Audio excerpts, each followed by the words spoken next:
అశోక్ గారు చాలా సింపుల్ గా ఉంటారు. ప్రచారం అవసరం లేదు అతనికి. ఈ రోజున మనం చూస్తాం 10,000 డొనేషన్ ఇచ్చి ₹1,00,000 అడ్వర్టైజ్మెంట్ ఇచ్చుకుంటారు. చూస్తాం, పేపర్లు చూస్తున్నాం కదా లోకంలో. ₹10,000 డొనేషన్ ఇస్తారండి. ₹1,00,000 అమ్మో ₹10,000 అనౌన్స్ డొనేషన్ ఇచ్చారు, ₹1,00,000 అడ్వర్టైజ్మెంట్.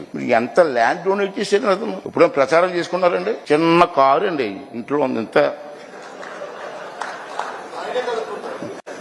నానో కారు నూనో కారు అవి నేను చూసాను. ఇంత కారు, ఆ కారు కూడా ఇతను కొనుక్కుంటాడు. వదిలేసింది వాషింగ్ కూడా ఇతనే. అంత సింపుల్ గా ఎప్పుడు ప్రచారం కోసం చూడలే. నాకు బాగా గుర్తండి అతనంటే మాకు అందరికీ ఎందుకు గౌరవం అంటే, ఇందా చెప్పారు కోరుకొండ సైనిక్ స్కూల్ ఆ రోజు సెంట్రల్ గవర్నమెంట్ ఆ రోజుల్లో ఇస్తారని ప్రకటిస్తే ఎవరిస్తారో ల్యాండ్ అంటే ఎంత ల్యాండ్ ఇచ్చారని చూడండి.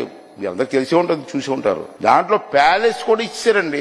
ఎడ్యుకేషన్ కోసం వీళ్ళు కుటుంబం చేసినటువంటి విషయం చిన్న విషయం కాదు. కోట అంతా ఎడ్యుకేషన్ ఇచ్చారండి. ఇప్పుడు ఆ కోట అమ్మితే ఎన్ని కోట్లు వస్తుందండి? ఎంత ఏంటండి? అటువంటి ఎడ్యుకేషన్ సెంటర్ డెవలప్ చేసిన కోసం వారు చేసినటువంటి కార్యక్రమాలు ఎవ్వరూ మర్చిపోకూడదు. అయితే ప్రచారం చేసుకోరు మహానుభావులు. ప్రచారం లేదు. అంచేది నేను కోరేది ఏంటంటే, సుశీల గారు కానీ, ఘంటసాల గారు కానీ, కోడి రామూర్తి నాయుడు గారు కానీ, ఇటువంటి పెద్దలందరూ కూడా విజయనగరం సంస్థానం నుంచి వచ్చిన వ్యక్తులే.